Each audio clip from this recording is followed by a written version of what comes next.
welcome to the jungle. My name is Jody, and this is Alistair. Hello. Also known as the Kiwi and the fish. We're in the rainforest of Madagascar. The name of this forest is Marumizaha. It's not a national park yet. It is a new protected area. And we are here studying two species, the two largest species of lemur left alive today, the Indri and the Propithecus diadema, or the diademid shifaka. So these are the biggest species. Indri are the black and white ones that do the singing. They live in monogamous pairs, and they sing every morning. And then the diademid shifaka are similar size, but they live in bigger groups, like multi-male, multi-female, and they are, yeah, a little bit crazier, a little bit more like mad puppies. More active. Yeah, definitely. So we wanted to give everybody a little bit of an update. Today is day, I think, 23 of this research period. So we were here for the end of June and July, and then we came back for the end of July and August. Tomorrow we're hiking out and we're going to the city to, what are we doing? Have a shower. To have a shower. A really good shower. Sleep in a bed. Sleep in a bed because we're kind of stinky and we're very tired.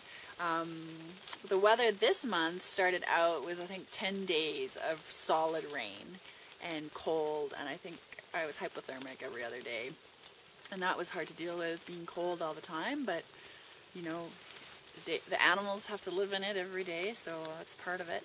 And then it cleared and it got nice, and then we've had a lot of sunshine.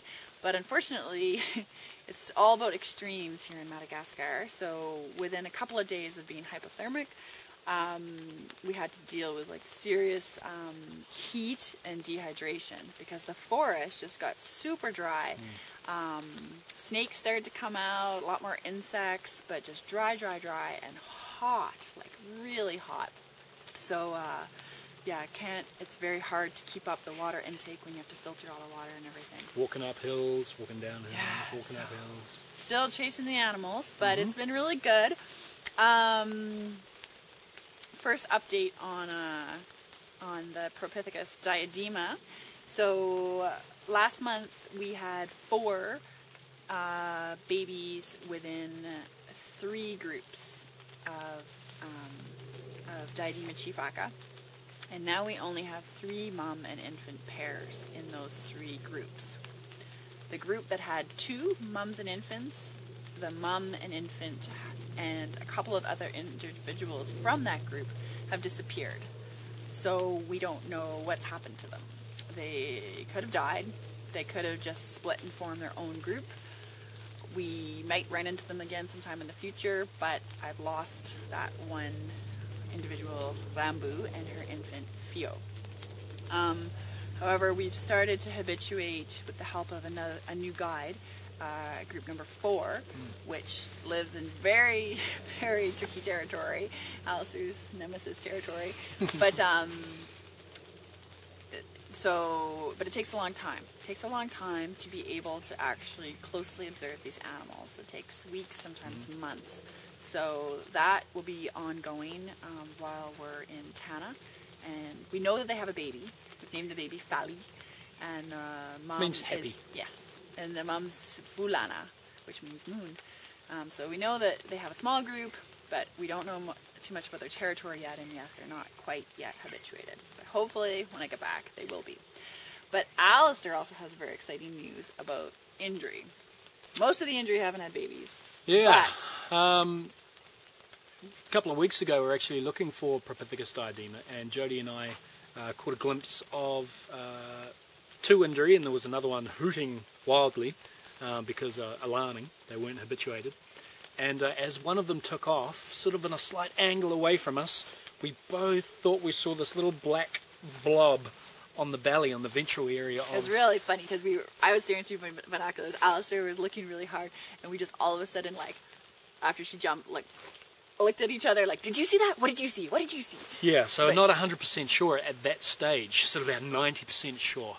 But then one time, a couple of days ago, I was actually at camp working on the computer, on his day downloading, off, trying to relax. no such thing, downloading some of the videos, and heard some injury calling really close. So I grabbed Flavian, who works with us at the campsite as our guard. I grabbed him, and we shot up the hill, and we followed this group who were just hooting at us wildly because they're a wild group. And eventually, we got a good look at the mother, and she was right above me in the same tree that I was standing right next to, and saw this little head, this little black Tell them what it looked like. head. What it would look like. It kind of looked like this black little fuzzy muppet with the little blue eyes, this little bluey green eyes. Didn't really see too much of him, just the head looking down at me. We think it's about the same age as the younger Propithecus diadema. So in the same age bracket, but the problem is it's not a habituated group. Yet. But We're working on that. So we also have another guide working on that while we're away. It's Rugby World Cup year, so I think I'm going to name that group the All Blacks. Maybe the one of them, what I think is the male, has got kind of crusty ears and looks all mangled. Kind of look like Graham Henry, so the coach of the All Blacks. The little one, I don't know, Sonny Bill. That sounds like a good name. So, but I'm not counting my chickens before they hatched. So they're already hatched. They have hatched, but they're still wild chickens. So we're keeping our fingers crossed for the injury. There's also 2 other groups that are already habituated, which would be so lovely if they did have babies this year. But you never know. We never know here, but every day is exciting. We just want to report on one more thing, which is how bad we smell. We were fortunate enough to be given a pro deal by Icebreaker, because we wear most of their clothing anyways, but I have on now Icebreaker top layer, Icebreaker warm layer, Icebreaker long johns, Icebreaker undies. They're okay.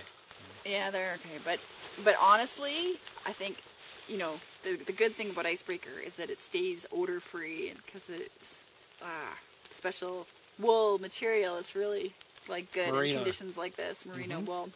But however, we realized a few days ago that I think 2 months in the jungle of Madagascar. We've been washing them in between. It's not 2 months in total. Yeah, but it's been a long time since we actually washed these things. In a machine wash, yeah. No, or anywhere close. We smell. Just admit it. We smell bad. My jacket smells really bad. This Icebreaker top smells bad. Just sweat. Humid. Just clings to you. So yes. So Icebreaker is wonderful. But yes, after 2 months. Thank you, Icebreaker. It has to be washed. Because yes, it's getting pretty smelly. But we miss you all. We talk all the time about Canada and New Zealand, but also how we're going to continue to help this wonderful magical forest that we've fallen in love with, and the people that work here, because they've done so much for us, and we really want the world to know about this park and come and see these wonderful animals and meet these people. So keep thinking. Love to you all, and talk to you again later. Bye-bye. Bye.